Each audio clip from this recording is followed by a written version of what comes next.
นถิ่นดงธุรกันดารมีนามเรียกขานของศิษย์พระตถาคตผู้ออกเผยแผ่ธรรมะแก่ผู้ราชนมิให้มองมนปลดทุกข์ด้วยทางธรรม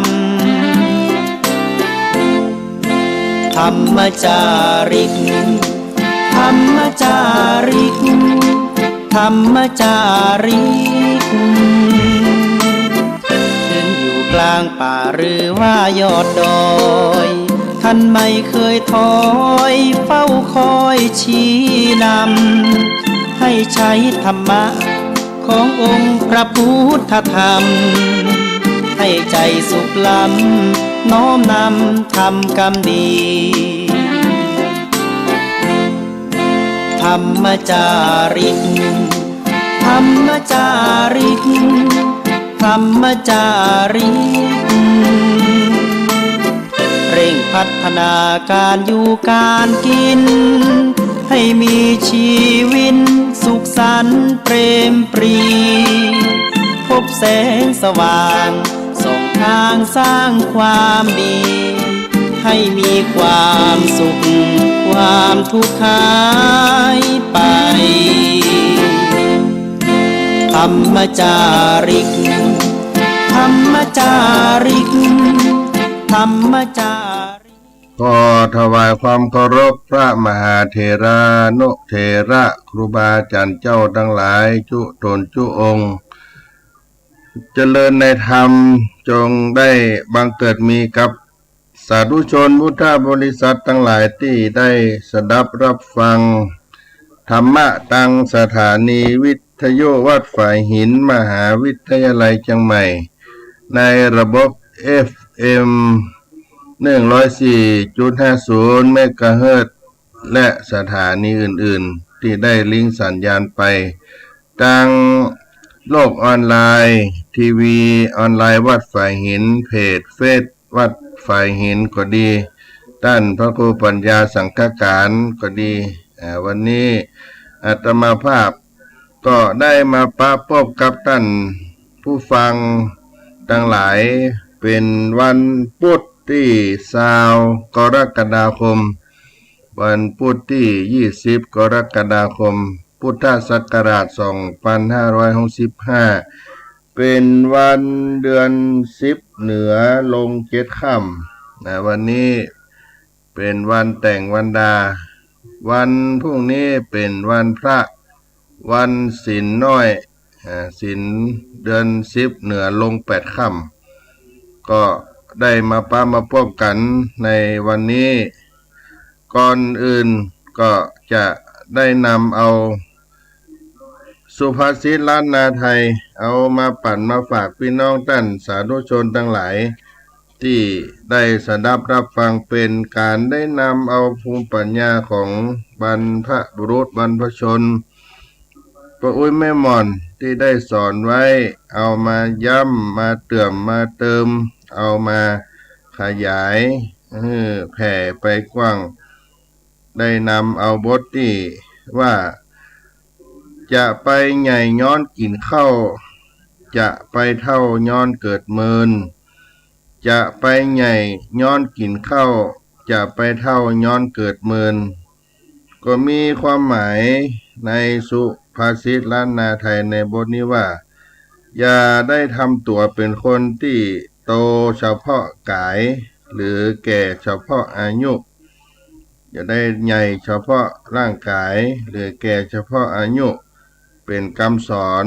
ที่คนโบ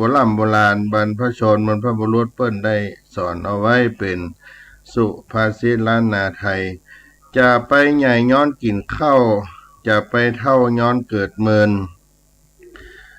ลางคนใหญ่แต้ใหญ่ตามอัตตาใหญ่ธรรมดาใหญ่ย้อนกินข้าวไต่ตามวัยญาชราแก่เท่าอายุยืนยาวเท่านั้นกรรมลวกบ่มีอวดดีสัญญาณมานะลึงด้านถือดีเตื้อหูบ่แต้แม่ถ้อยว่าจีกรรมดูแควนมี ใหญ่ได้เท่าด้อยลางคนใหญ่แต้ใหญ่ตามอัตตาใหญ่ธรรมดาใหญ่ย้อนกินข้าวใหญ่ตามวัยญาจะลาแก่เท่าอายุยืนยาวเท่านั้นกำลวกบ่มีวัดดีสัญญาณมานะลึงด้านถือดีเตื้อหูบ่แต้แม่ถ้อยว่าจีกำดูแควนมีใหญ่ได้เท่าด้อยลางคนใหญ่แต้ก็คือบางคนเนี่ยใหญ่แต้ใหญ่โตมาแต่ตัวใหญ่ธรรมดาเพราะย้อนได้กินข้าวไต่ตามวัยญาก็เป็นไปตามวัยชราแก่เฒ่าอายุยืนยาวเท่านั้นกำลวกก็คือความฉลาดกำลวกบ่มีอวดดีสัญญาณกะชากในที่นี้ก็คือฮึดฮัดก็คือสัญญาณฮึดฮัดกะชากขึ้นม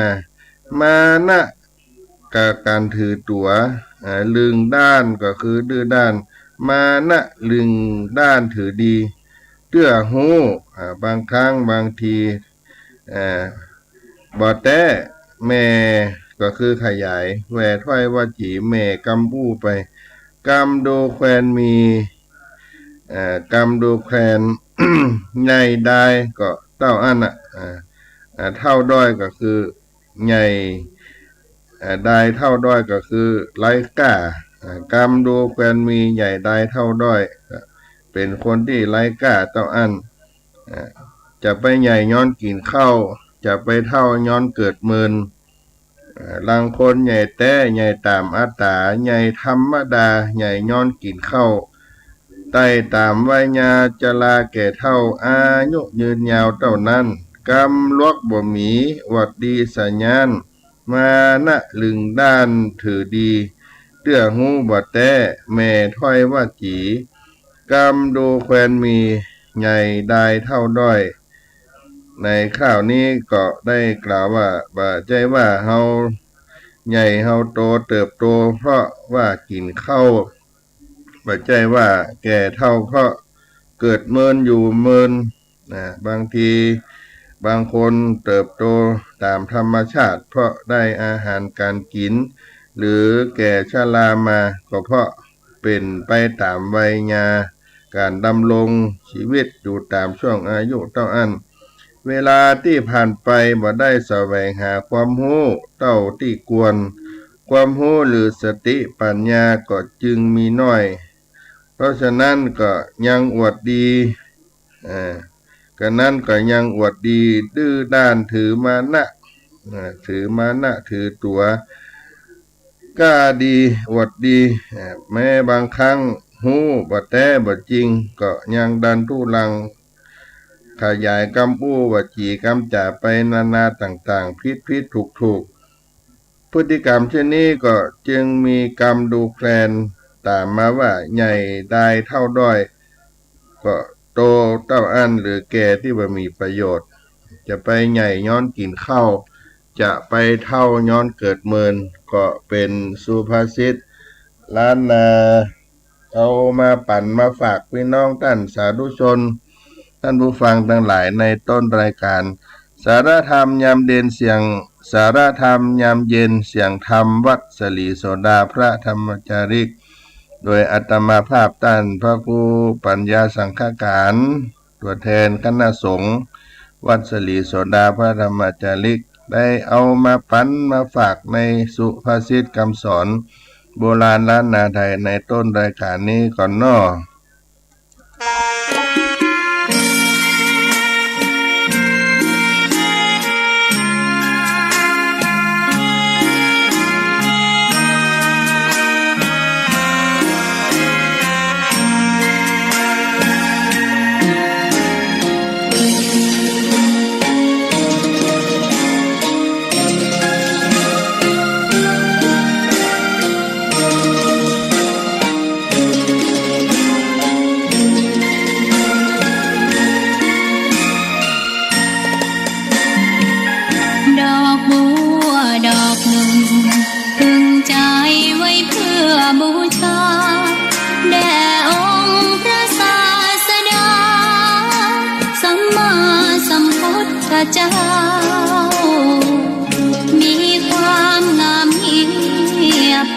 เปรียบเทียบเขา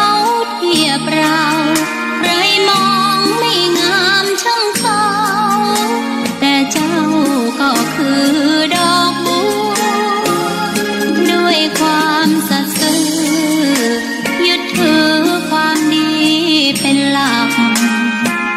ใครรักไม่รักก็ไม่จมปลักมองมัวเมื่อโผล่พ้นน้ำก็เห็นความงามในตัวไม่ยึดติดในตมชั่วขอเป็นดอกบัวดอกเดียวใครไม่มองว่าบัวงามเด่นแต่บัวก็เป็นดอกบัวทุกวันอย่างนี้ไม่อยากเด่นดังแต่มุ่งหวังในทางเด่นดีเกิดมาเพื่อสร้างบารมีถวายชีพนี้บูชาดอกบัวดอกน้อยเฝ้าคอยคนที่ใจบุญมาโอบเอื้อเกื้อกูลรู้ค่าของบุญเก็บบัวขึ้นมาเพื่อสร้างความดีและเสริมบารมีดังว่าใช้ดอกบัวนี้บูชาพระสัมมาสัมพุทธองค์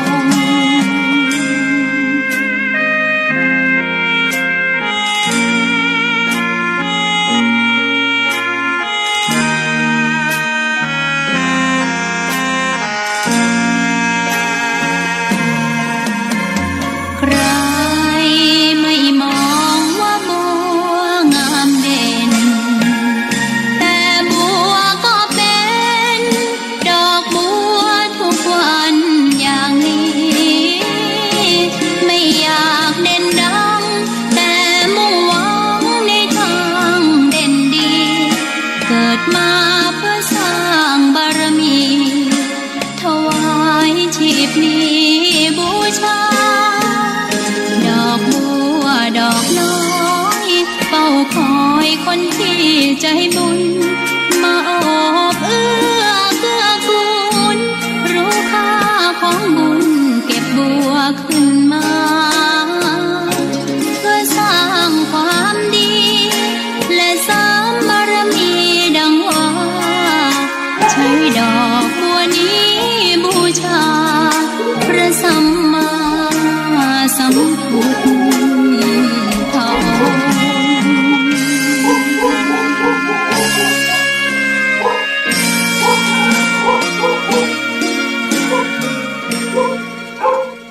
ท่านผู้ฟังทั้งหลายวันนี้บรรยากาศที่ปูชูบรรพตตีนดอยอ้อยจ้างวัดสลีโสดาพระอารามหลวงตีนดอยสุเทพเจ้าบาหันต่อวันค่ำวันนี้เนอะบรรยากาศเป็นบดเป็นมืดอากาศเย็นตลอดวัน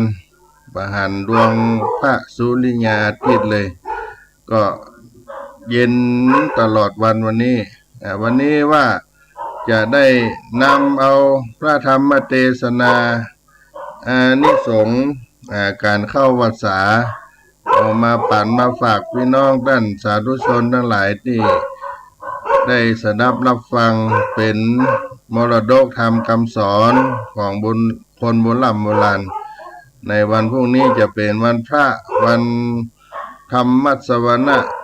วันเดือน10เหนือลง8ค่ำเป็นวันพฤหัสวันพัด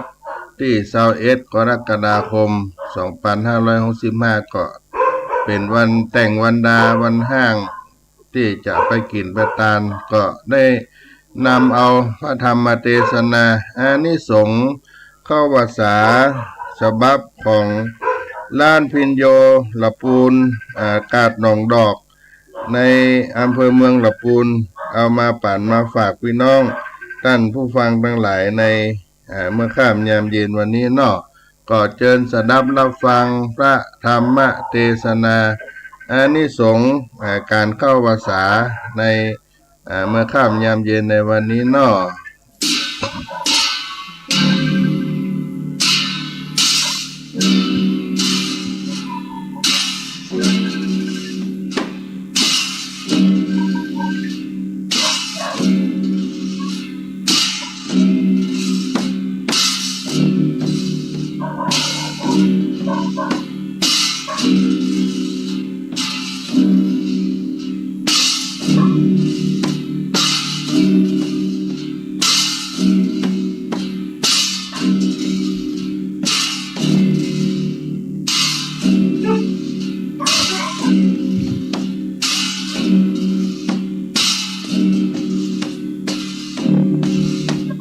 อรหังสัมมาสัมพุทโธภควาพุทธังภควันตังอภิวาเทมิสวากขาโตภควตาธัมโมธัมมังนามัสสามิสุปฏิปันโนภควโตสาวกสังโฆสังฆังนะมามิหันธรรมยังพุทธัสสะภะคะวะโตปุพพาคณมะการังกะโรมาเสนะโมตัสสะภะคะวะโตอะระหะโตสัมมาสัมพุทธัสสะนะโมตัสสะภะคะวะโตอะระหะโตสัมมาสัมพุทธัสสะนะโมตัสสะ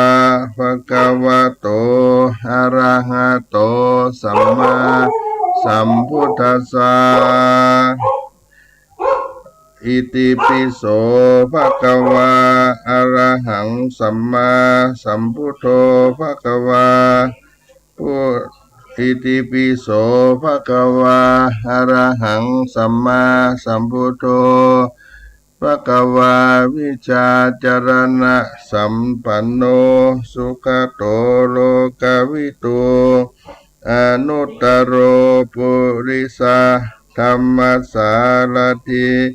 สัทธาเทวมนุสสานังพุทโธภคะวะติสวากขาโตภคะวตาธัมโมสันติติโก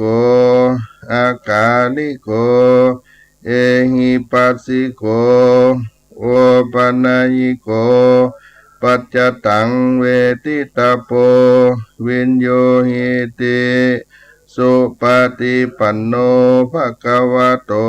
สาวกสังโฆอุจุปฏิปันโนภควโตสาวกสังโฆญาญาปฏิปันโนภควโตสาวกสังโฆสามีจิปฏิปันโนภควโตสาวกสังโฆญาติตังจัตตาริปุริสายุกานิอัฏฐาปุริสาปุการาเอสาภะคะวะโตสาวกสังโฆอาหุนายโยปาหุนายโยตักขินายโยอัญจลีการณิโยอนุตตรังปุญญเขตังโลกัสสาติ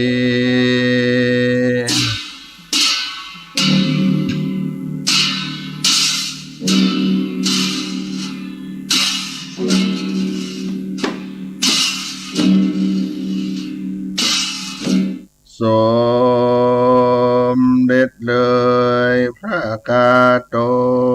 นฉลาดเสด็จขึ้นธรรมัสแก้วและจองคำวายหลังอาบเอิงดีมีรัศมีงามอยู่ย้อยแย้มส่องไฟแก้มเพียบผิวคำภูคาขอระบำธรรมจิมพระอยู่จองจอง ขอพระกายาเก่งคำขอเทศนาธรรมเทศปวงรู้แจ้งเจตใจจงตาวันลงค่ำต่ำรับเลี่ยมเขาแก้วโยกันทอนย่อพระนมกอนไก่เกลาขออาราธนาสวาธุเจ้าเทศนาธรรมอนุกรรมปิมังปัจจังอาราธนังกโรมา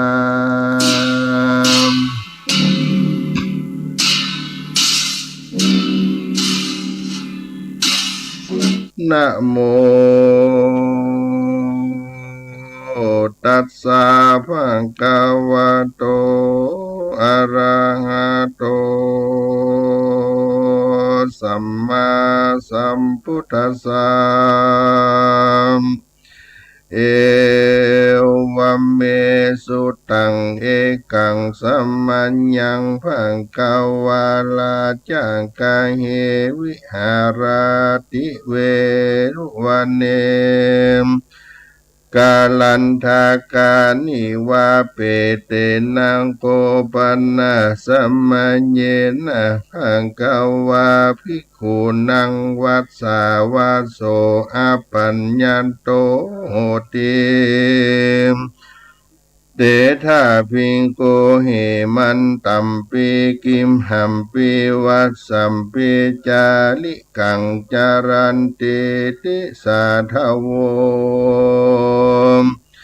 ดูลาสาผู้ดิสาตั้งหลายตั้งยิ่งใจมวลหมู่อันพร้อมนาอยู่ฟังธรรมจุ่งปากันจำฟังที่บัดนี้และนามเอกังสมัญยังมีในสมัญญากาละคาบหนึ่งพระพุทธเจ้าเมื่อทรมานยังอยู่ในเกียวกูเว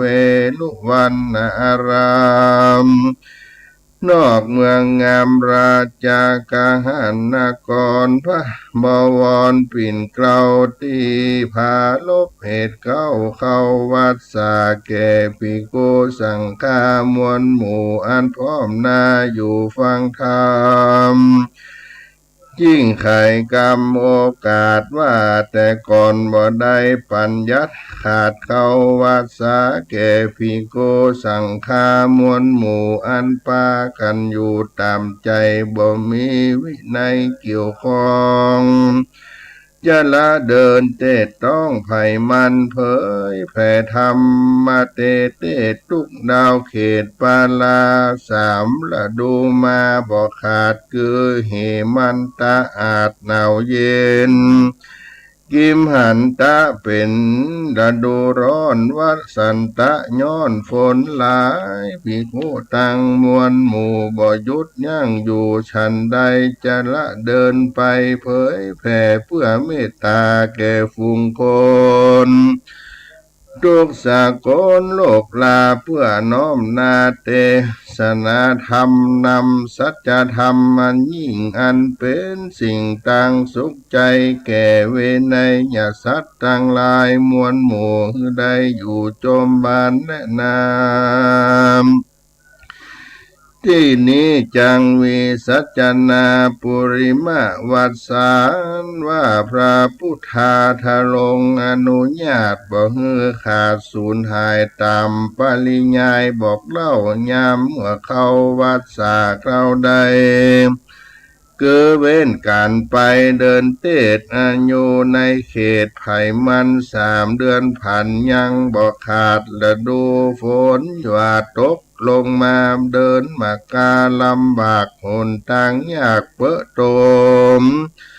เป็นบวกหลุมบ่เหือดอันเป็นทุกข์ไม่เดือดร้อนจระเดินมากาเม้นปานิจจาพ่อกายังพักทาแรมต่างผูกเข้าวางงามน้อมนอบอันประกอบด้วยตังบุญแ แก่พุทธังกุลพุทธเจ้าภิกขุเหล่าสังฆาเมืองเวลัญจะราใหญ่กว้างพระจำวัดสาหันและนาคนนอกศาสนาพระพุทธเจ้ามีมากเท่าดีลีคืออัญญาติทีถ้าลงเป็ดถือเอาเขตละดูฝนบ่เอาตนเจียนจากอันภาคจากนาตั้งใดอันอาสลัยเป็นที่แห่งโหนในเขตละดูฝน3 เดือนบ่ยกตีนจรเจือนเที่ยวเตดฮือโป้นเขตละดูฝนพระทัสสะปนตนองค์อาจภิกขุใหญ่ญาติกันนาก็จำวัดสายังอยู่บ่ออกเข้าสู่ตั้งใดตั้งหัตถยาใส่จิตเจตถือเอาเหตุละดูฝนตามเปิงใจตนอันจอบอันประกอบด้วยภัยมันพระจอมทันที่ไว้ยังบ่ได้ปัญญัติไว้เข้าวัดสาฝูงภิกขุกันนามวลหมู่ลังพ่องอยู่บ่อยู่จำวัดสาจะละเดินไปมาเตียวเตดทุกนาวเขตปาลาคนนามวลหมู่ก็จ๋าผู้อูนินตาว่าภิกขุกันนามวลมากต่างออกปากจากกันมีเสียงเนื่องนั้นมีกองทุกแห่งห้องอาณานิคมว่าลูกศิษย์พระสมณะโคดมสัมมาสัมพุทธเจ้าจะระเดินไต่เต้าทาราบ3 ฤดูกาลบ่โป่งวางเตียวเตดบ่ยั่งเขตฤดูฝนจะละเดินคนมีมากย่ำเข้ากราหากไต่ไปคันนาทะลายเบบือ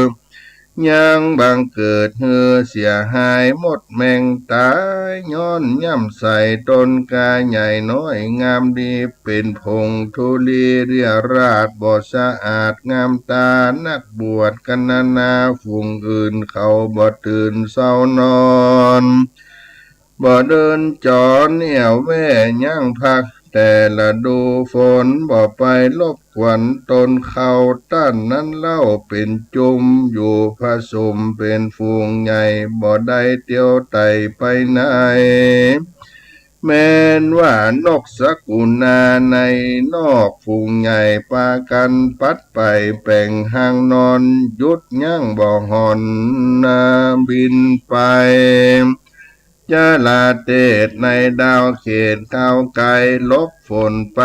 พักผ่อนก็บ่หอนได้ไกลกลาภิกขุกันนาหลายหลากลูกศิษย์มวลมากแห่งพระโกดมอันเป็นสลมตนแจงเจตกล่าวยังเหตุความดีเมตตาภาณีมีมากฉันใดหากจะละเดินไต่เต้าเจือนดาวเขตบ่สังเกตยังละดูฝนและน้ำยามนั้นภิกขุสังฆามวลหมู่ได้ยินผู้โอจากรรมนินตาบ่ขาดจริงนิราชไกลกลามวลหมู่เข้ามาสู่สำนักปาสัทธาที่ไว้องค์ท่านไทยสัพพัญโยได้ฟังดูความไขบอกตุกสลอกความในพระจริงไขเอิ้นกล่าวประชุมโน้มน้าวหมู่สาวกาสังฆาว่าอนุจานามิภิกขเวเตมาสังวัสสุอุปกันตังภิกขเวดุราภิกขุตังหลายแต่นี้ไปนากันละดูฝนทามาเติงสัมปันโตมาลอดถึงความไฟแล้วอย่ากาดแล้วไปสู่ตังใดคือตัดสามารถเดือน10ใสแหลม1 ค่ำพร่ำว่าเป็นวันปุริมิกะวัสสุ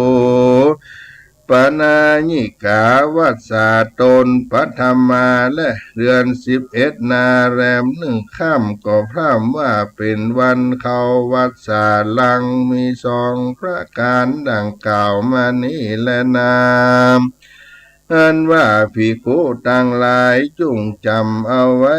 อย่าได้พมาทลาสาอย่าได้ไกลกลาฮือวัดสาพุทธขาดบ่ครบไตรมาส3 เดือนจักกล่าวเตือนว่ามีโทษลวดตองโสดอาบัติทุกกฎยกเว้นไว้ลดแต่มีเหตุอันสังเกตมีมาเกิดสัตตนานาภพผ่าจนทาอยู่คอยจริงผีปีศาจสิงอยู่ไกลไฟลุกไหม้อารามสถานวิชนละทานน้ำใหญ่มาไหลปัดไฟทวมเล่ลนหรือขัดสนโดยปิ่นนิบาตลำบากขาดเอาอาหารหรือว่ามียิงมานเกียกล่อมมันเตียวย่อมจุหลอกโดยทรัพย์สินเป็นอาจินบอกขาดเพื่อฮือปังป้าตรมาจันหรือพิษเทียงขันโตวาดวาตะฟุ้งตื่นบ่ได้จื่นจมบาน6 ภาการดังกล่าวบอกจะลาเดินออกไกลกรามวัดสานั้นนามนั้นบอกขาดเราอนุญาตแก่ภิกขุและนาอันหนึ่งที่จำวัดสาอันจะกล่าวที่นั้นเล่าเพิงมีมุงบางดีปิดเปิดนือบางเกิดเป็นอาสโลมกลางลมฝนล้อมรอบอันประกอบโดยปกติดีอย่าอยู่ลงผีเหม็นสาบตั้งตุ่มน้ำอาบบ่บังกวนอย่าอยู่มวนกวางต้นไม้ใหญ่บนข้าคบไม้สาขาอย่าอยู่ร่มพึกษาไม้ใหญ่อันบ่ใจที่อาสลมจักป่าใจอารมณ์มือผิดแผกมือแตกแยกคอสังกามบ่ใจเสนาสนาการอันกวนอยู่อันเป็นเกี่ยวกูสงัดใจอันหนึ่งแม้นจักเดินไปกับงัวต่างล้อเกวียนห่างมากมีลายตั้งเหือปลายบนน้ำวัดสากำหันมาเติงฮือลำเปิงเกิดลอดกะตำใจสอดเถิงฮือใดฮือใจมันไว้อธิษฐานสมาทานจำวัดสาตามบาทกาถาว่าอีทาวัดสั่งอุเปมิดังเนมอันหนึ่งเราจำวัดสานี้จังใดกล่าวจี้ฮือฟังอันมียังตนเหตุวันสังเกตไว้หลายในญาวัดสาได้บอกขาดกิจจะหากยังมีก็อนุญาตดีมีเหตุฮือสัตตาหะการณียวิเศษ7 ประการคือรักษาพยาบาลพ่อแม่อันมีคุณแก่ตนมาสหมีกามวลหมู่อันได้อยู่ร่วมสถานเพื่อไปวอนวานระงับเหตุระงับเพศลาสิกขาหรือไปขอมาก่อสร้างสัมภาระแต่งห้างนานาปฏิสังขรณ์วัดวาที่อยู่ฮือเป็นกู้ยืนนานไปเพื่อการตานเตตอดอันเป็นยอดกุศลด้วยกิจนิมนต์กล่าวอ้างอันดาแต่งสร้างฉลองศรัทธา7 ประการนี่นาต่อเต้าข้างเกินเล่า7 วันวัดสานั้นมันยังบ่ขาดแห่งพระบรมพุทธานุญาตมีมากรรมสัตตาหะกะถาบอกแจ้งจอดเป็นต้นกล่าวยอดบาลีว่าสัตตาหะกรณียังกิจจังเมอธิตัสสมามายากันตปังอิมัสสมิงสัตตาหัมพันทะเลนิวัติสามิดังนี้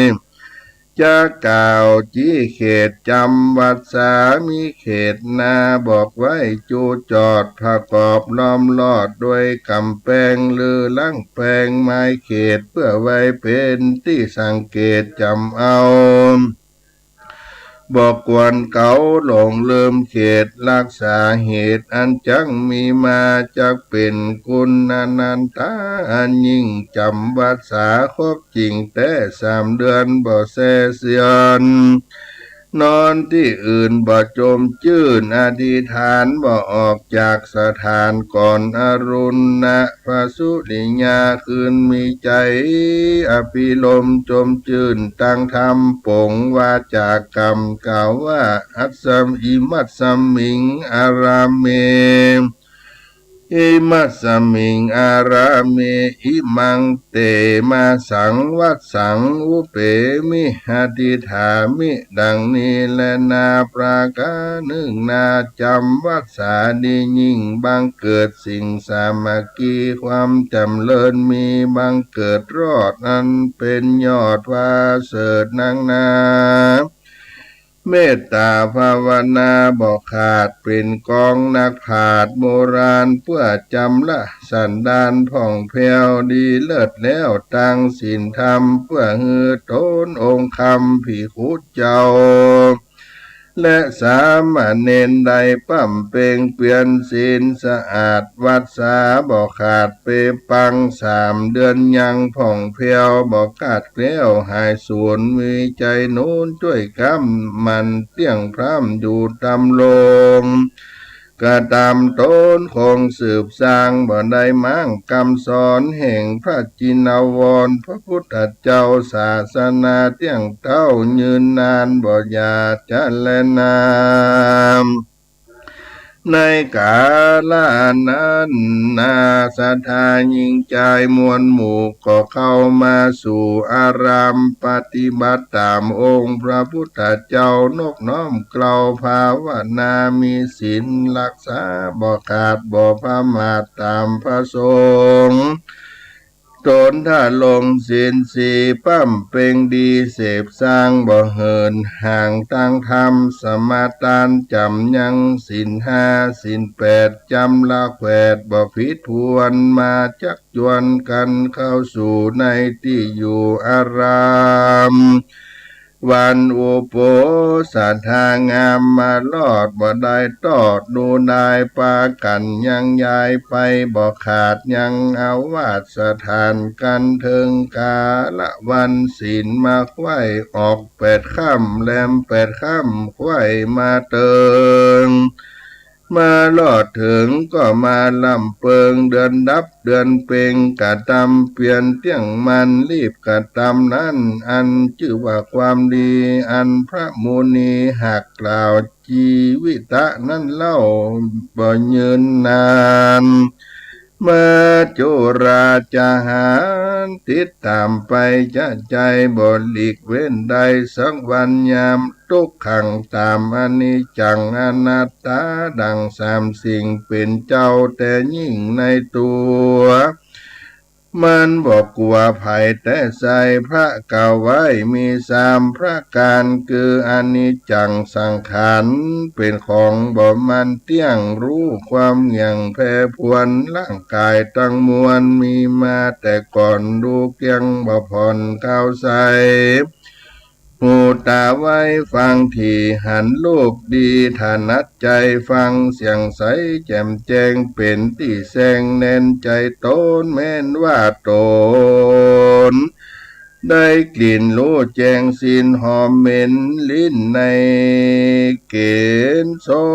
ปากรู้รสหากเผ็ดเค็มแห่งอาหารขมเย็นหวานน้อยมากรสเผ็ดหรือหากจืดจางรสอาหารนานา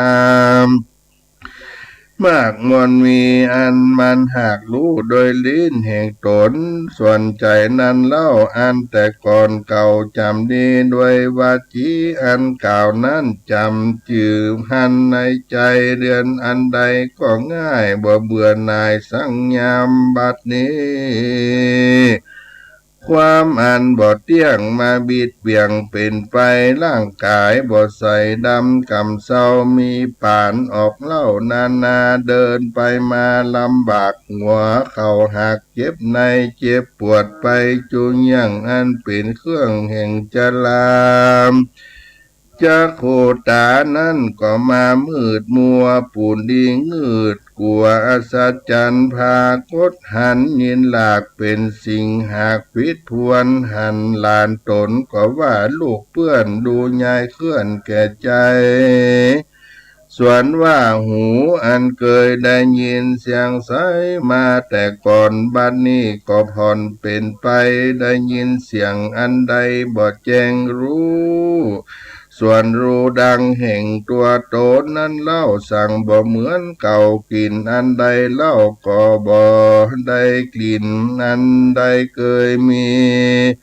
กินอันใดเล่าก็บ่สาบเหม็นหอมเคี้ยวและฟันนั่นก็มาคอนและหักไปกินอาหารอันใดก็มาจางจืดมาปุ่นดิงืดนักนามสัมมาสัมพุทธาที่ไว้ได้กล่าวไว้ว่าเป็นอนิจจังทุกขังอนัตตาว่ามนุษย์สาคนเรานี่นาเกิดมามีแก่และเจ็บตายบ่มีไผคนใดเว้นใดเหตุนั้นอย่าใดพระมาทว่ามัจจุราชนั้นนาตัวหยาบจ้ามันบ่เล็งนาผู้ใดย่อมจักพาไปสู่ตังตายอยู่ใจบ่อาจรู้ใดวันยามและนาเหตุนั้นจุ่งปากันรีบสั่งแต่ตาทางแห่งคำดีได้กระทำความดีตานรักษาศีลฟังธรรมภาวนาไปอย่าขาดอย่าได้ประมาทลาสากันว่าดับขันธากระพรากตายเสียจากเมืองโพนพระละบุญกุศลอันตนได้สร้างไว้ก็จักพาหือได้ไปสู่ยังที่อยู่เมืองสวรรค์บ่อยาจะแลพิกเวดุราภิกขุต่างหลายอันหนึ่งผู้กันละยิ่งใจฝูงใดมีใจศรัทธากันลอดเข้าวัดสามาตึงไข่ได้อาราธนาพระพุทธเจ้าเข้าวัดสาก็ดีได้นิมันตนาภิกขุสังฆเจ้าเข้าวัดสาก็ดีก็จังมีอานิสงส์พละบุญมากนักอันจากปางได้จำเริญ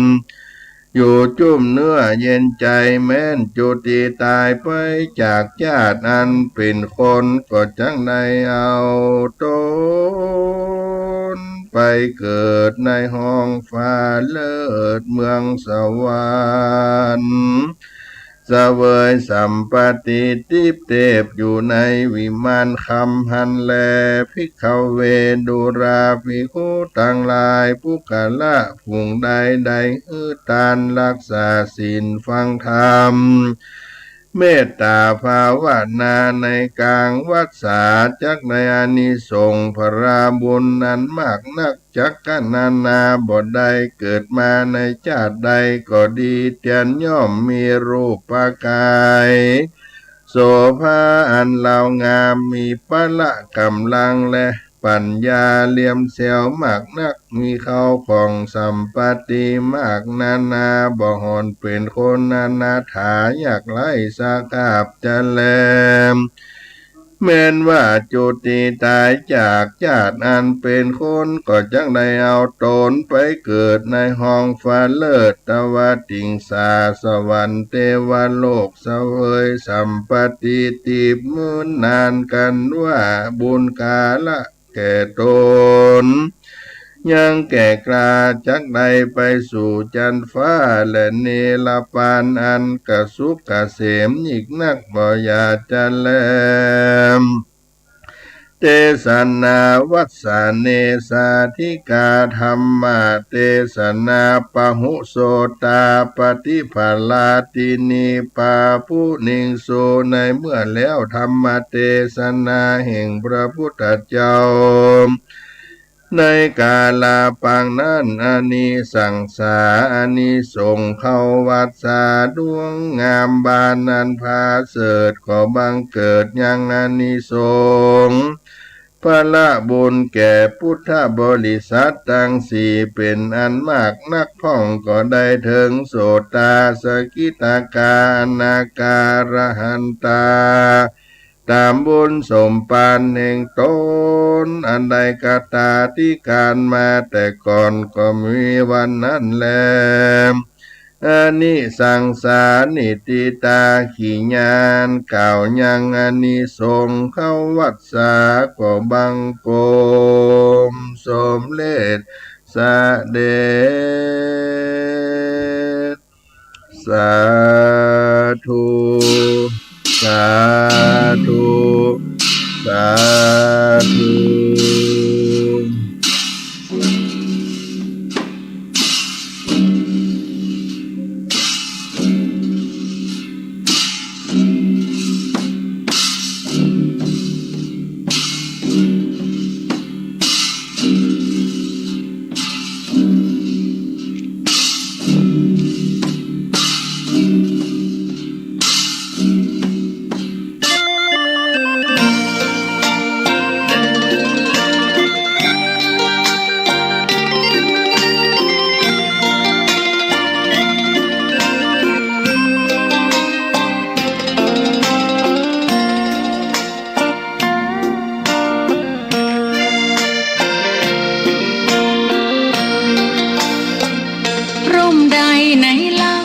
จะเย็นเท่าร่มโพธิ์ทองทั่วลาศรัทธายกย่องร่มของพุทธศาสนายิ่งกว่าร่มใดกันแดดไฟฝนลมนาแผ่กิ่งก้านสาขาปกคลุมประชาทุกชีวิตเย็นใดไหนเล่าจะเทียมเท่าเย็นใจพระธรรมที่ทรงตรัสไว้เป็นความจริงใสตรัสไว้ด้วยดีผู้ทำเห็นเองไม่จำกัดการเวลานาทีผิดถูกแก้กันตรงนี้จะไม่มีเรื่องราวก่อกวนพุทธศาสนาเชื่อมมากับเมืองสยามวัดบ้านโรงเรียนเขตคามปฏิบัติตามแม่ยามเรรวนคิดทำสิ่งใดเป็นไปเพื่อประโยชน์ทั้งมวลทำดีละสิ่งยั่วยวน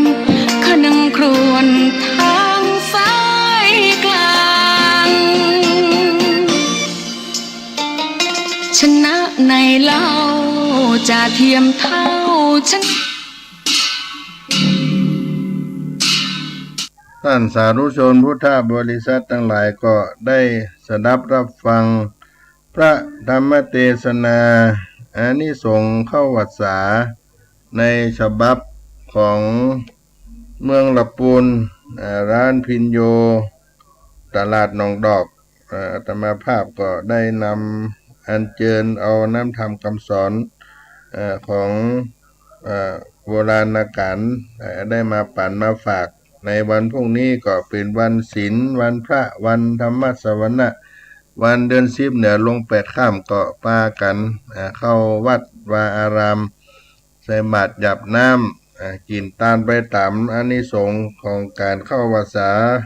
ที่ได้กล่าวไว้ที่ได้อยู่จุ่มเนื้อเย็นใจได้เสวยสุขใน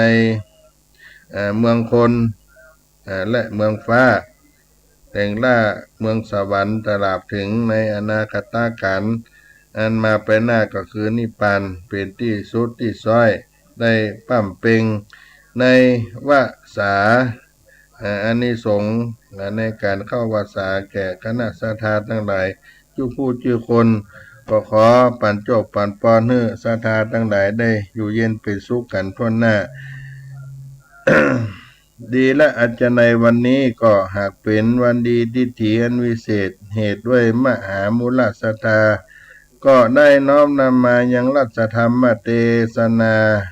อานิสงส์เข้าวัดสาพร้อมด้วยรูปบุภาราจาดงดอกข้าวตอกดอกไม้สัปปะเยี่ยงข ของทานทั้งหลายมาถวายให้เป็นทานแก่ยังภิกขุสังฆะกันนาเจ้าทั้งหลายที่ได้เข้าอยู่จำพรรษาในมหาอารามอาวาสสถานที่นี้ก็ดีบัดนี้ก็ได้ไว้หน้าปฏิกาหารับเอายังสภาวัตถุนานาของทานทั้งหลายแห่งเจ้ามูลศรัทธาอันมีมาน้อยมากได้ตั้งกำปากกำผาธนาปณิธานด้วยภาการใดได้กึดในปากในใจสันได้ดังอันก็ขอให้ได้สมมโนรสหอระไทยไปจุนอย่างตัวประการขอพระอานิสงส์บุญทานในการกระทำปั่มเปงเข้าวาสานี้มาเป็นกำแพงแก้วเลิศเจ็ดจันมาเป็นเขตการปกปักรักษายังมหามูลศรัทธาให้ได้อยู่เย็นเป็นสุขปราศจากสัพพทุกข์ทั้งมวลทั้งหลายทั้งปวงคือทุกข์นั้นเกิดขึ้นในกายและในใจก็ดีก็คือขอเงินหลำงับกามหายไปแม้จักเดียวทางไกลและใกล้ตกออกใต้หุนเหนือก็ขอบุญนั้นมาจดเจือปันเมื่อศรัทธาได้อยู่เย็นเป็นสุขเป็นดังวชิระรัตนะกำแพงเกี่ยวปกปักรักษาอย่าได้กาดได้กาจากศรัทธาทั้งหลายให้ได้นิราศกาดเกี่ยวเสียยังอุปัตตวะกังวลอนตะไลคือว่าข้อปีข้อวันข้อเดือนข้อยามมนุษย์สะภัยอมนุษย์สะภัยราชภัยโจรภัยอาคีภัยอุตกาภัยวาตภัยข้อร้ายภัยมารอุบาทจังไรหลายอย่าได้มากายมาใกล้เจ็บป่วยไข้อย่าได้มาปานให้ได้สุขสำราญจุ้ข้ามเจ้ามีอายุเตียงเต้าได้100 ขบเข้าพระวาสาจักหิจักหาก็ให้มาตามดังใจภัยภาธนาให้ปันได้เงินคำเครื่องใจไหลหลังเตมาสัมปติโภคาหลายแหล่ดูตั้งใจแผ่เตตันบ่มีอันผ่านอยากกันอยากอันใดให้มีจิตใจแจ้งใสดังแสงเตียนสุขเสถียรข้ามเจ้าทลาบต่อเต้าอายุแห่งตนนั้นจุงจะมีจตาโลธรรมาวทันติอายุวันโนสุขังปะลังนิปานังปะละมังสุขัง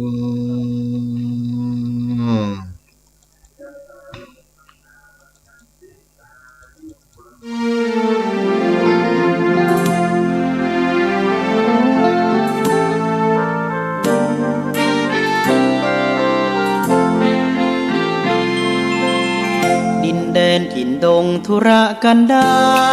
รมีนามเรียกขานของสิทธิพระตถาคต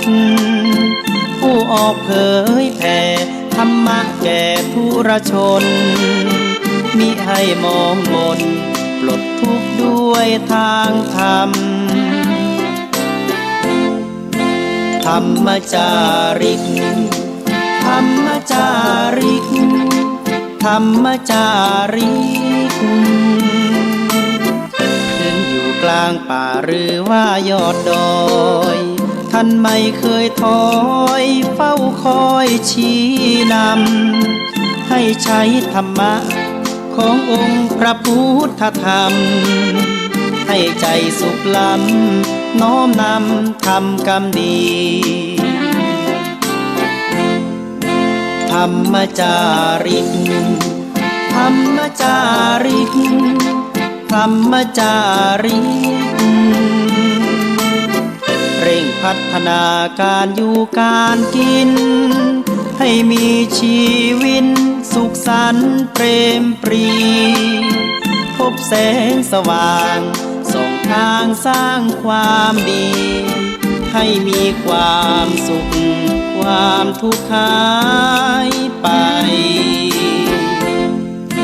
ธรรมจาริกธรรมจาริกธรรมจาริก